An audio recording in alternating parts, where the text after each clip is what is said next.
बिस्मिल्लाहिर्रहमानिर्रहीम। अस्सलामु अलैकुम।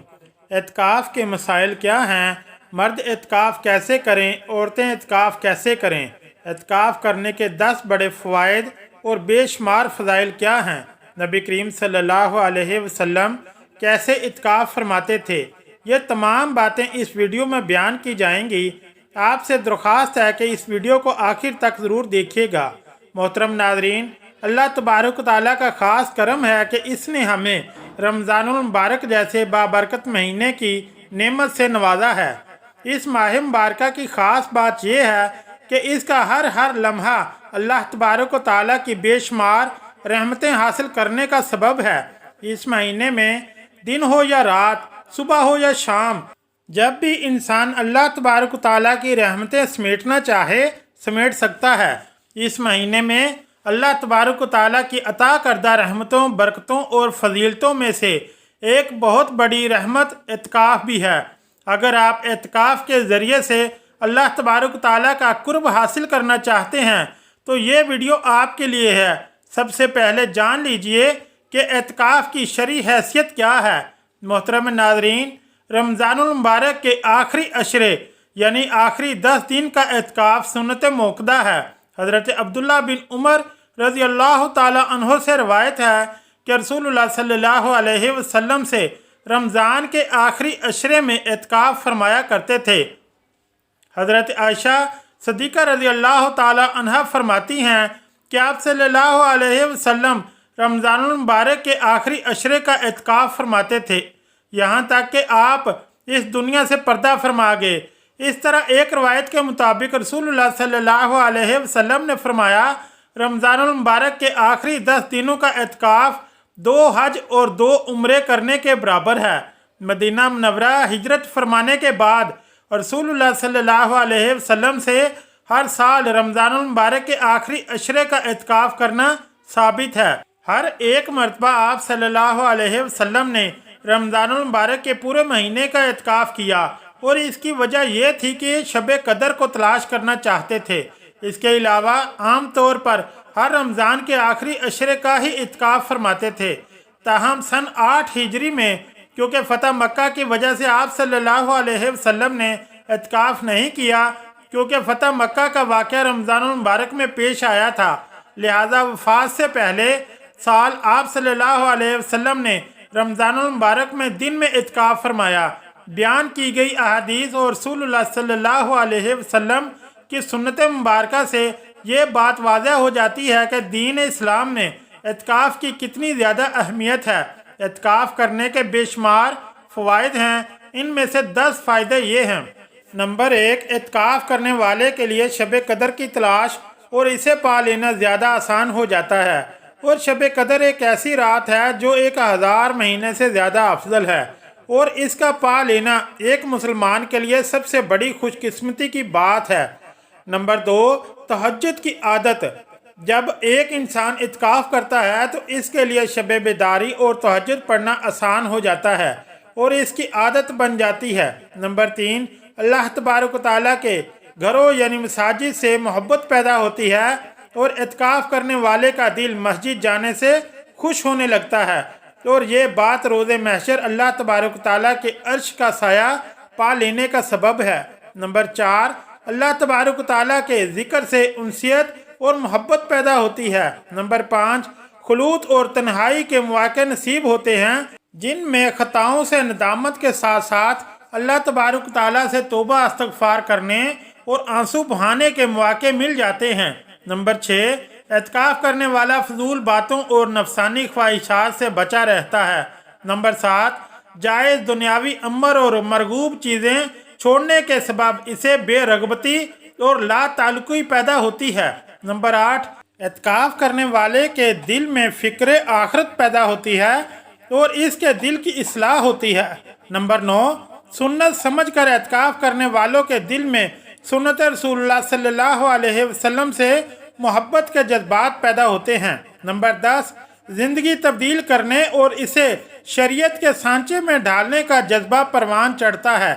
मोहतरम नाज़रीन, जैसे ये एतकाफ़ इबादत इतनी ज़्यादा अहमियत और फजीलत वाली है, ऐसे ही इसके चंद एक अहकाम और पाबंदियाँ भी हैं। इन अहकाम को पूरा किए बगैर एतकाफ़ के फ़ायदे हासिल नहीं हो सकते।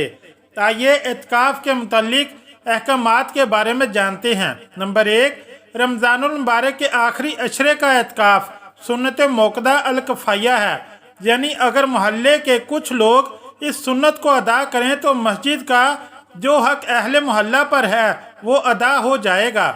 लेकिन अगर मस्जिद खाली रही और कोई भी शख्स एतकाफ़ के लिए ना बैठा तो सब मोहल्ले वाले गुनाहगार होंगे। नंबर 2, जिस मस्जिद में 5 वक्त की बाजमात नमाज होती है इसमें एतकाफ़ के लिए बैठना ज़रूरी है, और अगर बाजमात नमाज की तरतीब ना हो तो मोहल्ले वालों पर लाजिम है कि 5 वक्त की नमाज तरतीब के साथ पढ़ने का एहतमाम करें।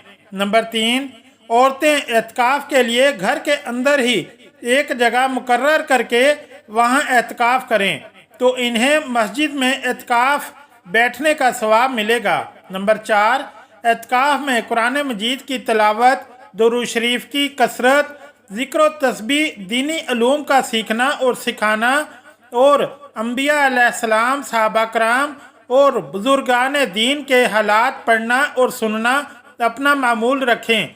बगैर ज़रूरत के बातें करने से बचे रहें। नंबर 5, एतकाफ़ की जगह से बगैर ज़रूरत के निकलना जायज़ नहीं। अगर बगैर ज़रूरत के निकले तो एतकाफ़ टूट जाएगा। यहाँ एतकाफ़ की जगह से मुराद मर्द के लिए मस्जिद और ख़वातीन के लिए घर की वो ख़ास जगह या हुजरा है जहाँ वो एतकाफ़ की नीयत से बैठें। नंबर 6, पेशाब, पखाना और गुस्ल जनाबत के लिए एतकाफ़ की जगह से बाहर जाना जायज़ है। इसी तरह अगर सहरी और अफ्तारी का सामान लाने वाला कोई और ना हो तो वो भी जाकर अपने घर से लाना जायज़ है। नंबर 7, जिस मस्जिद में एतकाफ़ की नीयत से बैठें, अगर इस मस्जिद में जुम्मे की नमाज ना होती हो तो जुम्मे की नमाज अदा करने के लिए इस इलाके की जामिया मस्जिद तक जाना भी दुरुस्त व जायज़ है, लेकिन इसका तरीका ये है कि वहाँ सिर्फ इतने वक्त के लिए ही जाए जिसमें वहाँ जाकर जुम्मा की सुनते पढ़े और जमात में शामिल हो और फ़ौरन वापस अपने एतकाफ़ वाली मस्जिद में आ जाए। भूले से भी अपनी एतकाफ़ वाली जगह से निकल जाने, यानी मर्द अगर अपनी मस्जिद से निकल गया और औरत अपनी घर में एतकाफ़ वाली जगह से बाहर निकल गई तो एतकाफ़ टूट जाएगा। नंबर 9, एतकाफ़ की हालत में दुनियादारी के कामों में मसरूफ़ रहना, मसलन मर्द और ख़वातीन का मोबाइल वगैरह इस्तेमाल करना, और ख़वातीन का एतकाफ़ की हालत में अमवर खानादारी मसलन सिलाई कढ़ाई और देगर अफ़ाल सर अंजाम देना मकरूह तहरीमी यानी हराम के करीब करीब है। नंबर 10, एतकाफ़ के लिए रोज़ा शर्त है। अगर किसी वजह से भी रोज़ा टूट गया तो इसका एतकाफ़ टूट गया। मोहतरम नाज़रीन, अगर आप जानना चाहते हैं कि रोज़ा किन बातों से टूटता है तो हमारे चैनल पर अलग से वीडियो मौजूद है, आप इसे देख सकते हैं और इसे इस्तिफ़ादा हासिल कर सकते हैं। नंबर 11, एतकाफ़ का एहतमाम करने और एतकाफ़ में बैठने के लिए ज़रूरी है कि आप रमज़ानुल मुबारक की 20 तारीख को यानी 20वें रोज़े नमाज मगरिब से पहले पहले अपनी एतकाफ़ वाली मखसूस जगह में एतकाफ़ की नीयत से दाखिल हो जाएं, यानी दूसरे अशरे के इख्तिताम से पहले पहले अपनी एतकाफ़ वाली जगह में दाखिल हो जाएं और 20वें रोज़े की अफ्तारी अपनी एतकाफ़ वाली जगह में करें। अगर इससे ताख़ीर हुई तो मसनून एतकाफ़ शुमार नहीं होगा। नंबर 12, एतकाफ़ की नीयत अपने दिल में ही कर लेना काफ़ी है, अगर ज़ुबान से भी कह लें जब भी ठीक है। नंबर 13, अगर कोई शख्स रमज़ान के आखिरी अशरे में एतकाफ़ की नीयत से बैठे और इसका एतकाफ़ किसी उज़र की वजह से टूट जाए तो जिस दिन का एतकाफ़ फासिद हुआ हो इस रोज़ की क़ज़ा वाजिब होगी, लेकिन अगर इसे रमज़ान के चंद दिन अभी बाकी हों तो इनमें वो क़ज़ा की नीयत करके एक दिन और एक रात का एतकाफ़ कर सकता है, वरना जब मौका हो एक नफली रोज़ा रख कर इस एक दिन और एक रात के एतकाफ़ की क़ज़ा कर ले। ये भी जान लीजिए कि नफल एतकाफ़ की क़ज़ा वाजिब नहीं, क्योंकि नफल एतकाफ़ मस्जिद से निकलने से नहीं टूटता बल्कि ख़त्म हो जाता है और एतकाफ़ ख़त्म होने की सूरत में क़ज़ा लाजिम नहीं होती। नंबर 14, अगर औरत शादीशुदा है और इसका शोहर है तो इसकी इजाज़त के बगैर एतकाफ़ में ना बैठे, और अगर शोहर ने बीवी को एतकाफ़ में बैठने की इजाज़त दे दी है تو پھر بعد میں اسے اپنی بیوی کو اعتکاف سے منع کرنے کا اختیار نہیں ہوگا۔ نمبر 15، اعتکاف مسنون میں غسل واجب کے علاوہ کسی اور کے لیے مسجد سے نکلنا درست عمل نہیں، یعنی گرمی کے موسم میں ٹھنڈک کی نیت سے غسل کے لیے جانا جائز نہیں، اور اگر شدید گرمی کی صورت میں غسل کرنا نہایت ضروری ہو تو مسجد کے اندر ہی کسی بڑے برتن میں پانی ڈال کر اس طرح سے غسل کر لے کہ وہ پانی مسجد کے اندر نہ گرے، یا کوئی کپڑا بھگو کر اسے نچوڑ کر اپنے بدن پر پھیر لے، اس سے بھی مقصد حاصل ہو جائے گا۔ اللہ تبارک و تعالیٰ سے دعا ہے کہ نیکی بات کو سننے، سمجھنے اور اس پر عمل کرنے اور رسول اللہ صلی اللہ علیہ وسلم کے بتائے ہوئے طریقے پر تمام عبادات سر انجام دینے کی توفیق عطا فرمائے، آمین یا رب العالمین۔